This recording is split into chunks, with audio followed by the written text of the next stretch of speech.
Hey, what's up YouTube? Today I will be doing the review for RozziPB on my first ever marker, the Spyder Sonix. So first off the bat, just let me say that this was my first gun, first marker that I purchased, and I know it's not obviously tournament level. I bought this just for playing in the woods, playing at just local parks, stuff like that. So it's not, I'm not saying this is a good gun. I'm not saying this is like a gun that you should go out and buy. This is just simply the review on it. This is my first gun. So let's start off with just the looks of it right now. As you can see, it's kind of a, it's got some bore. It got some boring right there. This is a 8.5 inch barrel. I went ahead and I purchased the 16-inch Smart Parts rifled barrel right here. This is put that in for you. It's a really good upgrade that I would recommend buying. Definitely get a new barrel. Barrel that it's so this is how it looks with it. It's a different color. I honestly couldn't care less. So yeah, once you got a new barrel on there, it's actually really accurate, good consistency. I was shooting over the chronograph. I would get around 260s constantly, maybe 255, 270, but nothing like way out of whack. This is actually just a normal, pull it back, shower in, bolt inside there, pull it. You got your push safe right here. I would say that for under $80, under $100, this is by far the best marker that you could get.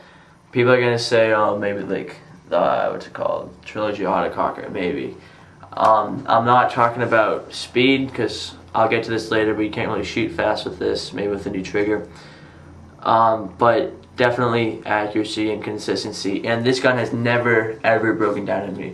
The only time that I had a break was not even in the breech, it was actually in the barrel. I only broke 2 balls, and that's because I was shooting monster balls that were just at my friend's back porch that were sitting there for probably about a month, and that's the only reason why I know it's raining. So that is, I've never broken a ball in the breech of the marker, never done anything in here. But you got your normal stovepipe hopper. I honestly would not even go out and get a new, unless you have another marker. If this is your only marker, I would not recommend going out and getting a new hopper. If you want to, sure, you don't need it. This thing just doesn't shoot fast. You can't, and I'll talk about that right now. I don't know if you can see this, but the trigger pull in this thing is enormous. Okay, it's huge. You can't, you can't walk it.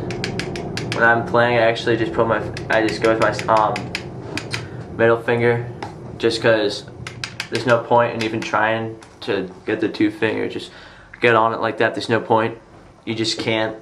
Trigger pull is way too big. I was gonna get a rocking trigger, but then I was just decided to get a new marker, and rocking trigger's $120 more than a marker itself, or $90. I'm actually not sure how much it is.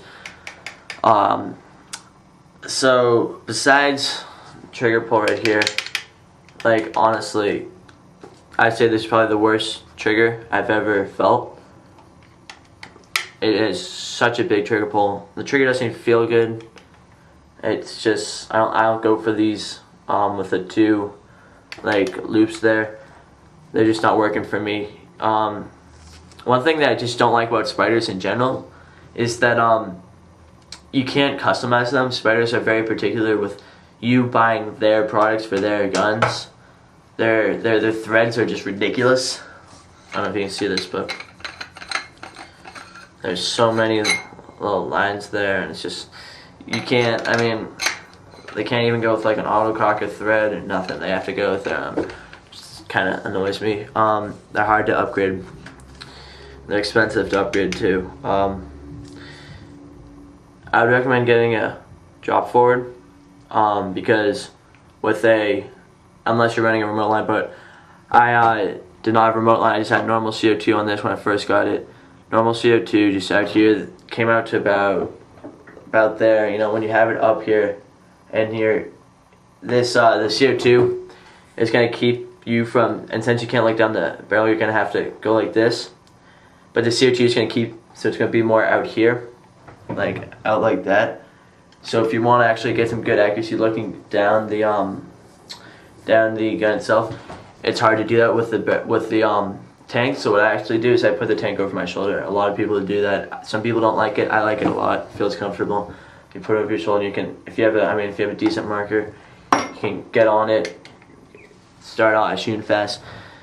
So that first of all, I mean, just, you can't shoot fast. I mean, if you're looking to get a tournament marker, maybe something you could, I don't know, maybe on the woods, but you want a little more speed, I would just go up the extra about $99, and I would get the SLG 08, or actually get the SLG 09, the standard model. That is, wow, that's an amazing gun for the price. I have the SLG 09 UL. It's $300, but I mean, you have the ultralight frame, better eyes, you know. I mean, if you want to get an ion, personally, I think that would probably be the worst choice. But hey, if you want to, it's up to you. The grip it has here, I don't know if you can see that there. It's you know, Spyder logo there. It's rubber. It actually feels really nice in your hands. This is the top part of this up here. This is metal, but the grip itself is a composite material. It was like all plastic, but it's actually pretty durable. It's a really durable, and you know, of course not as good as Tipman or anything like that. Not as durable as one of those, but it pulls its weight. So yeah, besides yeah, I got this normal right here. Pull it back, shoot, you know. Decent stuff. Bowler and bolt, definitely. It's again, I've never had a chop paint inside of this, only in the barrel. That's because obviously monster balls, don't ever buy monster balls, just unless you're shooting them in your backyard or in the garden or something like that. Just don't. Save your money. Go up to the Diablo Heat, RPS Stinger. Those are for $39.99 for a case. That's the best paint. So yeah, that's the review on the Spyder Sonix. Check out my videos. Check out my later videos for more reviews and better stuff.